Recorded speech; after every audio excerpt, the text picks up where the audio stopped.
இளையராஜாவிற்கு எதிராக Sun TV வழக்கு. முந்தைய உத்தரவிற்கு தடை விதிக்க வேண்டும். உயர்நீதிமன்றத்தை நாடியதன் காரணம் என்ன?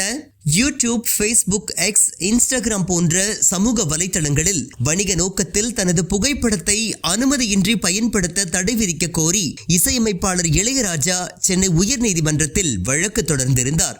வழக்கை விசாரித்த நீதிபதி செந்தில்குமார், பெயர் மற்றும் புகைப்படங்களை பயன்படுத்துவதால் இளையராஜாவிற்கு என்ன பாதிப்பு ஏற்படுகிறது என்று கேள்வி எழுப்பியிருந்தார். இதற்கு இளையராஜா தரப்பில் தனது புகைப்படம், பெயரை வணிக ரீதியாக பயன்படுத்தி வருவாய் ஈட்டுவதாகவும் இது தனது தனிப்பட்ட உரிமையை பாதிக்கும் செயல் என்றும் வாதிடப்பட்டது. மேலும் யூடியூப், ஃபேஸ்புக், இன்ஸ்டாகிராம் போன்ற சமூக வலைதள மீம்ஸ்களில் அனுமதியின்றி இளையராஜா புகைப்படத்தை பயன்படுத்துவதாகவும் சில நேரங்களில் அவதூறான கருத்துக்களும் பதிவிடப்படுவதாகவும் தெரிவிக்கப்பட்டது. இதையடுத்து சமூக வலைதளங்களில் வணிக நோக்கத்தில் இளையராஜாவின் புகைப்படத்தை பயன்படுத்த தடை விதித்து கடந்த ஆண்டு நவம்பர் 21 நீதிபதி செந்தில்குமார் உத்தரவிட்டார். இந்த நிலையில் இசையமைப்பாளர் இளையராஜாவின் பெயர், புகைப்படம் மற்றும் பாடல்களை பயன்படுத்த விதிக்கப்பட்ட தடை உத்தரவை எதிர்த்து சன் டிவி சார்பில் சென்னை உயர்நீதிமன்றத்தில் மனு தாக்கல் செய்யப்பட்டுள்ளது. அதில் இளையராஜாவின் பாடல்களை ஒளிபரப்புவதற்கு தடை விதிக்க கூடாது என்றும், நீதிமன்ற தடை உத்தரவால் இளையராஜாவின் படங்களையும் பெயர்களையும் பயன்படுத்த முடியவில்லை